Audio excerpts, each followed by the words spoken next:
Depuis 5 ans, le trafic aérien a augmenté de 50%. Là où il y avait dans le ciel un gros porteur il y a quelques années, aujourd'hui il y a plusieurs avions de taille moyenne. Parmi les causes, la déréglementation des tarifs des compagnies aériennes et son corollaire, la concurrence.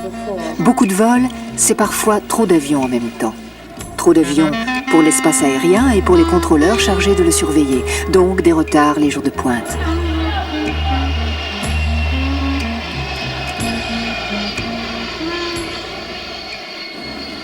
Dites-moi, commandant, est-ce devenu aujourd'hui plus difficile pour ceux qui, comme vous, sont derrière les commandes?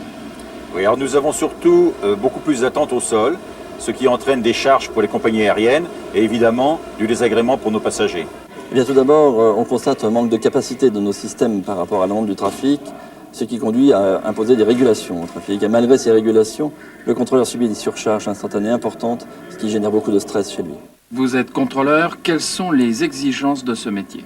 Une rapidité de décision, une écoute attentive, de bonnes connaissances aéronautiques et une maîtrise de soi. Il vit un certain nombre d'heures de la journée très surchargées et l'ensemble de la chaîne qui compose le contrôle aérien, depuis l'électronicien jusqu'au contrôleur, subit cette surcharge.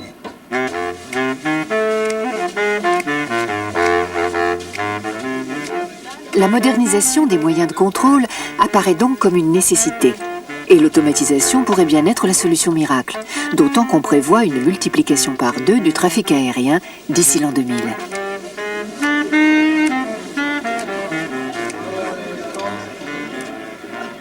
La modernisation, c'est une attente ou c'est déjà une réalité?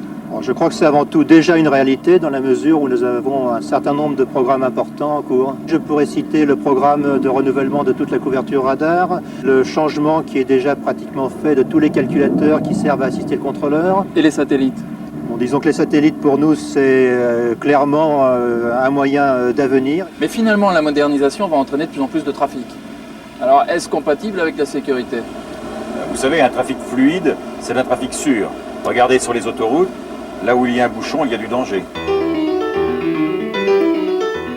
Automatiser le contrôle aérien, comme on automatise la conduite des avions, l'idée est séduisante. C'est le programme FIDIAS. Dans quelques années, avec FIDIAS, on pourra passer d'un système qui se borne à présenter des informations au contrôleur à un système d'aide à la décision. Un système qui va aider le contrôleur à assurer la fluidité du trafic.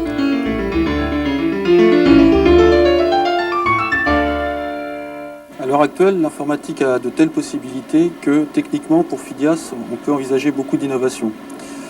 En fait, ce n'est qu'en utilisant l'informatique d'une façon plus intensive que, je pense, on améliorera le système de contrôle du trafic aérien. L'informatique est un outil extrêmement puissant, mais qui n'a pas toujours pu répondre aux attentes qu'elle a suscitées, notamment dans des domaines complexes comme celui du contrôle aérien. Pour des situations standardisées, elle est très efficace, mais confrontée à l'imprévu, à la complexité. Son utilisation ne demande pas seulement la participation d'experts, c'est tout le problème de l'intelligence artificielle, mais une réflexion en profondeur sur le partage des tâches entre l'homme et la machine. Qu'attendez-vous de l'automatisation?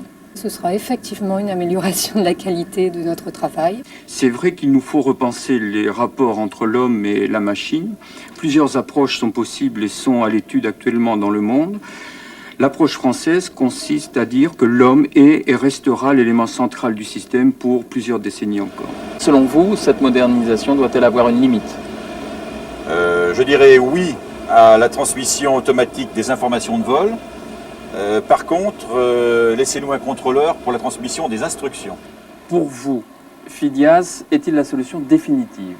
En tous les cas, c'est la solution pour les 20 prochaines années, dans la mesure où FIDIAS devra intégrer toutes les évolutions technologiques du système automatisé, c'est-à-dire les nouveaux outils de contrôle qui utiliseront les systèmes experts et exploiteront les liaisons de données sol-bord. Quelle sera la place de l'homme dans 25 ans?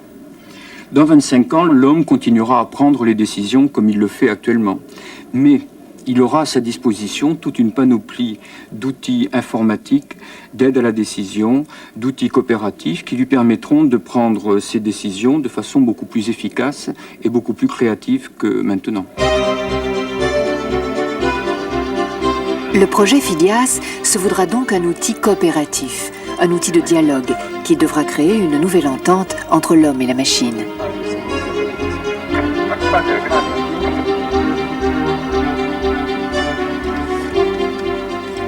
FIDIAS est-il un pur produit de laboratoire? Non, pas du tout. Les contrôleurs du trafic aérien ont été impliqués très tôt dans le programme de recherche. Ils participent à la définition des spécifications des maquettes et surtout évaluent ces maquettes au travers de campagnes d'expérimentation. L'approche est une approche complètement orientée utilisateur. FIDIAS fait-il son entrée dans les salles de contrôle par la grande porte? Par la grande porte, bien sûr, puisque nous avons décidé de remplacer toutes les positions de contrôle, c'est-à-dire environ 750 nouveaux modules en un peu moins de 3 ans. FIDIAS, c'est une rupture avec l'ancien système? La transition entre le système actuel et FIDIAS est un point extrêmement délicat. À ce titre, il faudra que le programme de formation des contrôleurs à FIDIAS soit à la hauteur des ambitions de FIDIAS. Comment va se passer cette transition? Nous allons essayer de faire de la manière la plus douce possible pour respecter en fait les possibilités des hommes à s'adapter. Et nous voulons connecter le nouveau système FIDIAS à l'ancien et autoriser le travail qui est fait actuellement sur le nouveau système. Les 15 années à venir vont être marquées par des étapes décisives. Avec la mise en service actuelle des nouveaux radars monopulse qui fourniront des images synthétiques sur des écrans couleurs. Avec l'arrivée en 1994 de nouveaux simulateurs d'entraînement au contrôle, avec vers 1998 la mise en service des liaisons de données seul-bord et à l'horizon 2005 l'introduction de l'intelligence artificielle. FIDIAS devra intégrer l'ensemble de ces innovations. FIDIAS, est-ce la contribution française à l'Europe du ciel? C'est tout notre programme de modernisation qui est notre contribution à l'Europe du ciel. Et tout ça, nous le plaçons résolument dans le cadre stratégique qui a été fixé par les ministres des Transports des 27 États de la Commission européenne de l'aviation civile, c'est-à-dire l'harmonisation et l'intégration de nos systèmes. Que pensent nos voisins européens de l'approche française? Maintenant, dans le monde entier, tout le monde est d'accord. La modernisation des systèmes de contrôle ne se fera qu'avec l'homme au milieu, ce que les anglo-saxons appellent la Human-Centered Automation. Dites-moi, une solution européenne pour vous, c'est la bonne réponse? Oui, bien sûr. Un problème international, il faut évidemment une solution internationale.